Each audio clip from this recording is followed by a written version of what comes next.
Hey, thanks for dropping by. I'm Joe Cortez. This is James Burns of FrontRowPreps.com, powered by Chicken Ranch Casino. Time now for our small school rankings, brought to you by Valley Orthopaedic, the bone and joint specialists. So let's start at the bottom with Big Valley Christian, number 10. Yeah, they sit tight at number 10. Big Valley went on the road last week, beat Harker of San Jose. Convincingly. Big week for Javen Drobnik, the running back from Big Valley Christian. He sets a school record with 376 yards on the ground, and really kind of confirms what we thought, that Big Valley is one of the top small school teams. And is the first ever small school athlete of the week for Front Row Preps. Yeah. Number 9, a newcomer this week, Hughson High. Yeah, Hughson turned a lot of heads last week. They took on Stagg of Stockton and beat them in a shootout, 40-39. A player to look out for is quarterback Stephen Morris. He's a transfer from Oakdale. I feel like everything always leads back to Oakdale, but he's a transfer from Oakdale, and he absolutely had a game. And I think it was over 280 yards through the air and engineered that victory for the Huskies. Number 8, Denair. Denair, hey, we thought Denair was going to be good, and all they did in week 1 was shut out, I think, Woodland Christian, right? 8 returning starters on offense, 8 on defense, a senior class that doesn't lose much. They didn't lose much at the lower level, and they came out and really announced their presence with a shutout victory. And I think they're on a bye this week. They have a bye. So they've earned the right to rest a little bit here early on. Number 7, Ripon Christian. Yeah, Ripon Christian, hey. They come out and throttle Millennium. Now they got Stone Ridge Christian, and that's kind of developed into a nice little rivalry.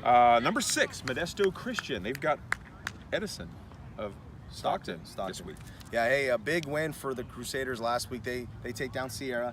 Kind of had an old school TVL vibe to it because Sierra is coached by former Ripon coach Chris Johnson. But you know, hey, look at Hayden Saucer was efficient and explosive. 8 of 13 for 170 yards, 2 touchdowns to the Hernandez boys. Xavier Carlton led that defense.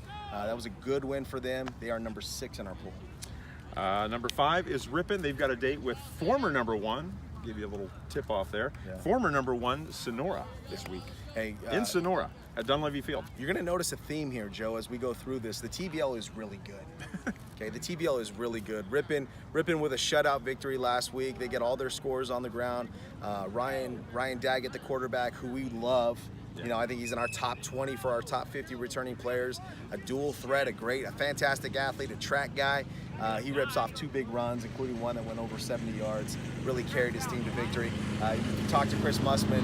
He loved the complete all-around effort from the Indians in the first week. Just buzzing by there. Roger Canepa and Marco Herrero. A lot of victories in that little little John Deere. Number 4, Orestimba, one of our favorite coaches, Aaron Souza, is doing a great job down in Newman. Yeah. Has turned this program into a perennial small school power. Yeah, but they got a scare last week.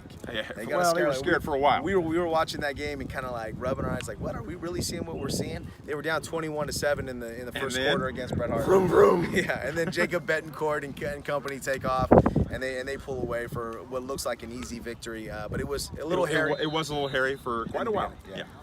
Number 3, Sonora, former number 1. They lose to Oakdale, drop 2 spots. They've got Ripon. Hey, you know, it was an embarrassing week for the Wildcats last week.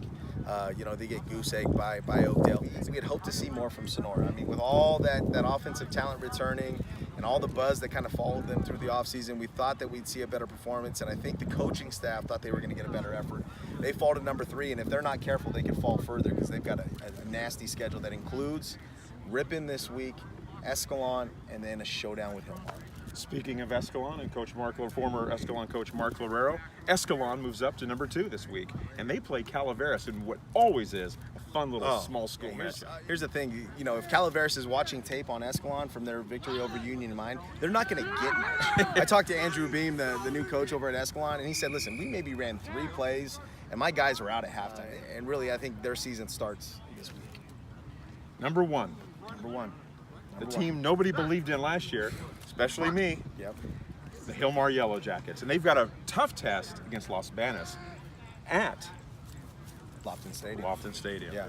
The Yellow Jackets are loaded. Mm-hmm. They're loaded. And I think we're going to see just how strong they are this week when they play Los Banos, which is coming off a rivalry win of its own over Dos Palos. They got a huge cast of returning players. They've got all the pieces in place. This season, what's different from last is I think Frank knows what he has. and he's not going to wait an entire season for things to click. Frank's got a horse he can ride, and he's got the whip back. Yeah. So that's it for our small school rankings presented by Valley Orthopaedic, the bone and joint specialists. For James Burns, I'm Joe Cortez of FrontRowPreps.com, powered by, let's say it together, Chicken Ranch Casino. We'll see you next time.